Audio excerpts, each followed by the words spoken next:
Hey guys, so today's video is going to be a DIY video. Now I've had quite a lot of requests over the last few weeks to do a DIY video, so I thought I would do one especially for Valentine's Day. Now today I'm going to be showing you how to create this super cute memory box. Now this makes a perfect gift for Valentine's Day, or if you just want to make your own memory box you can adjust the design slightly. So if you want to see how I made this box, then keep watching. So to make your very own memory box, you are going to need some newspaper to protect the surface you're working on, some felt for the lining.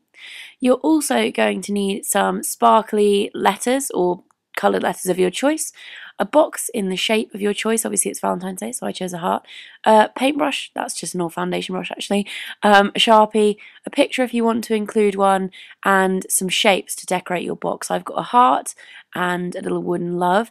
You're going to need some glue, very important, and two different colours of paint. I'm using primary red and magenta, and some glitter paint or glitter if you just want to use plain glitter, and finally some scissors. So the first thing you want to do is lay down some newspaper to protect the surface that you're working on, and then the first step is to take a piece of your felt and the lid of your box, and we're going to create the lining for your box. Now you want to draw around the heart shape on your piece of felt. You want to do this twice because we need a lining for the lid and for the base of the box.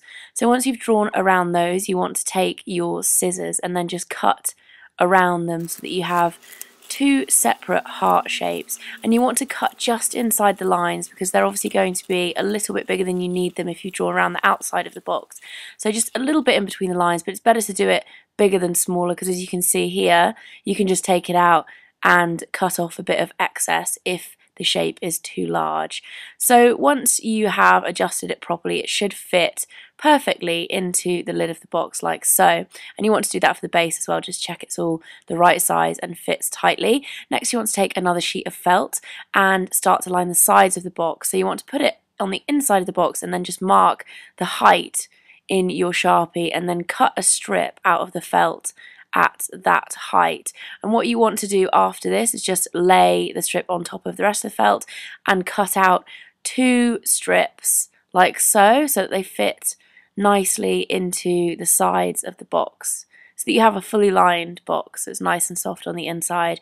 And then once you've made sure these are adjusted properly, you just want to take a third strip and work out how long you need it, so just so that it fits in the bottom. I mean, if you have a larger piece of felt you may not need to do this, but that is how I've done mine. And then you can take the pieces of felt out and put them to one side while we paint the box. So I'm just going to start by painting the top portion of the lid red, and this is the first coat so you can be fairly rough with it, you don't need to paint it perfectly to start off with. I'm also going to paint the side of the box. You also want to make sure you paint the rim of the box as well on the base because you'll be able to see that. Next I'm going to go in with a magenta paint and paint the edge of the lid both on the outside and the inside, and then I'm also going to paint the shapes that I've chosen. So I'm painting the wooden love and the little heart, and then once you finish these you want to go in with a second coat, basically just repeat everything that we did just so that you get a nice coverage. Then I'm going to go in with a little bit of glitter paint. Now you can use glitter if you want to. I'm using glitter paint because it's a bit less messy. I'm just kind of dabbing it on so that you get a glittery effect on the shapes that I'm going to put on. Then you want to wait for it to dry, and whilst you're waiting for it to dry, I am going to write a message on the inside of the box. So this is going to go on the bottom of the lid. I'm writing I love you. You can write anything you want. You can write your names or a secret message or whatever, but that is what I've written. I love you. So once these are dry, you can then go and place your shapes on the lid. I am doing it like this, as you can see, kind of like off at an angle. You can do it however you want, but I just really like this design. And then I'm going to put a picture of Mike and I inside the heart like that. So you want to get your glue out and just glue up the back of the shapes and then stick them on like this. Now don't worry if you do get a little bit of glue onto the top of the box, because if you get tacky glue or PVC glue it does actually dry clear, so make sure you get that kind of glue and you won't have a problem. Next I'm going to apply glue all over the inner base of the box and stick my lining in that we prepared earlier. Then I'm going to do this to the sides of the box too. Just make sure you get glue right up to the edge so that it doesn't kind of come loose on the edges. So I'm just going to stick this in now, and as you can see you do have to kind of have a bit of a fiddle with it and make sure that it's fitting kind of flush to the size of the box. And you also want to just fit that final end piece to your lining, and then you can put in your lid. So again, same process as you did with base, cover it with glue and stick the heart inside.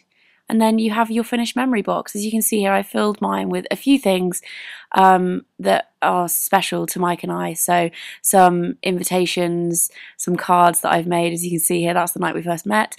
Yeah, so that's a Valentine's Day card, some birthday cards and stuff like that. I'm going to find more to put in it, but that is my memory box.